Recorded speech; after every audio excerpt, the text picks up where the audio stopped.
Ja, hej. Mit navn er Gitte Engse Karp. Jeg er uddannelsesvejleder i Tønder Kommune og vejleder blandt andet specialklasserne i 8. og 9. Og her i efteråret, der er der mulighed for at komme på uddannelsesmesse, hvis man går i 9. klasse og i skoletiden, og ellers om eftermiddagen, hvis man går i 8. klasse.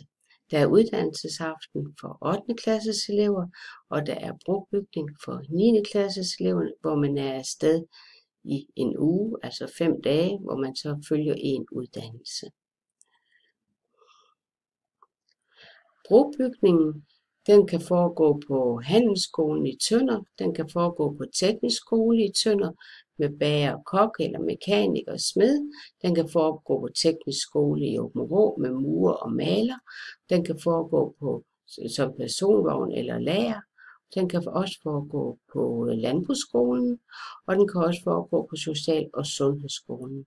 Vælger man Landbrugsskolen, skal man huske, at man skal bo på Landbrugsskolen den uge, hvor brobygningen varer. Og det er noget, man aftaler med lærerne, om det vil være en god idé for en at komme på brobygning.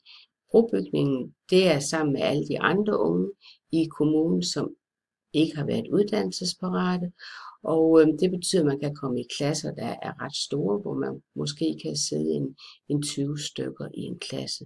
Så det skal man kunne være parat til, hvis man vælger den form for brobygning. Der er uddannelsesmesse, som jeg nævnte før, og det foregår altså onsdag i uge 41, hvor 9. klassen tager med deres lærer ned og besøger messen. Der er ungdomsuddannelserne repræsenteret, og der er også en masse af virksomheder repræsenteret, hvor man kan snakke med virksomhederne om, hvad kræves der for at komme i praktik hos dem, hvad kræves der måske for at få et arbejde hos dem, eller for at komme i gang med en uddannelse hos dem. Man kan også tage derned sammen med sine forældre om eftermiddagen, hvor der er åbent fra kl. 15 til kl. 17. Uddannelsesaften, der kan man møde ungdomsuddannelserne, som er rundt om på de forskellige kommunale skoler, og der er tilmelding, og det er 8. klasserne, der bliver tilmeldt til det, hvis det giver mening for dem. Ellers så er det sådan, at man i løbet af 8. og 9. klasse også skal uddannelsesparathedsvurderes. Det er det, der hedder UPV. Man skal vurderes på sine sociale færdigheder, sine faglige færdigheder og sine personlige færdigheder, og det er noget, skolen vurderer. Hvis man er uddannelsesparat, så skal man fagligt på en erhvervsuddannelse, altså en EUD, have 02 i dansk og 02 i matematik, hvis man går i 9. klasse. I 8. klasse, der hedder det, at man fagligt skal kunne klare sig til 4 i gennemsnit på de fag, man har. Får man ikke karakter, jamen så vurderes man ud fra, om man ville kunne klare det 4-tal, hvis man havde fået karakter. I gymnasiet, der findes der nogle andre krav, og så er det, man er interesseret i, jamen så er man velkommen til at spørge mig.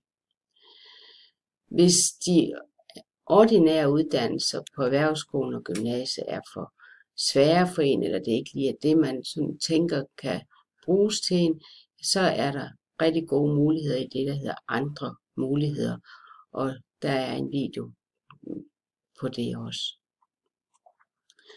Foråret, der er der så introduktionskurser, det gælder for 8. klasserne, hvor de kan komme ud sammen med en lærer og besøge Social- og Sundhedsskolen, Gråsten Landbrugsskole, Tønder Gymnasium, studenterkurset i Toftlund, Tønder Handelsskole og Tønder Tekniske Skole. Og vi har det tit sådan, at hvis man går i specialklasse, kan det måske være for mig at være ude 5 dage i løbet af ugen, og så kan man godt få lavet den særligt, så man kan komme ud 1 eller 2 dage. Udover det, så får I selvfølgelig vejledning, mens I går i 8. og 9. klasse, og I får selvfølgelig hele tiden præsenteret, hvad der nu kommer af nyt, og hvornår de forskellige ting de foregår. I kan komme i praktik løbende i løbet af 8. og i 9. klasse, og I kan komme i praktik i en hel uge, I kan komme i praktik nogle få dage, og I kan komme i praktik en dag om ugen i flere uger, for eksempel fra august til oktober, hvor man er afsted hver tirsdag, hvis det giver mening for en. Udover det, så er der nogle UI-kurser, det er ungdomsindføringskurser. De minder meget om brobygningskurserne, men de er specielt tilrettelagt for unge, der går i specialklasser, som måske ikke lige kan overskue og være sammen med for mange mennesker på én gang. I vil blive præsenteret for min fremtid, I får nogle samtaler med mig som UU-vejleder, og I vil også, hvis det er hensigtsmæssigt, få noget kollektiv vejledning.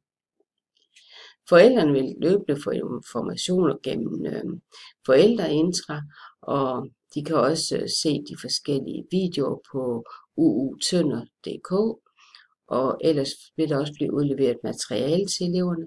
Og inde på ministeriets hjemmeside, www.ug.dk, der kan man få en masse information både om de ordinære uddannelser, og man kan også læse om de uddannelser, som vi har under andre muligheder. Hej.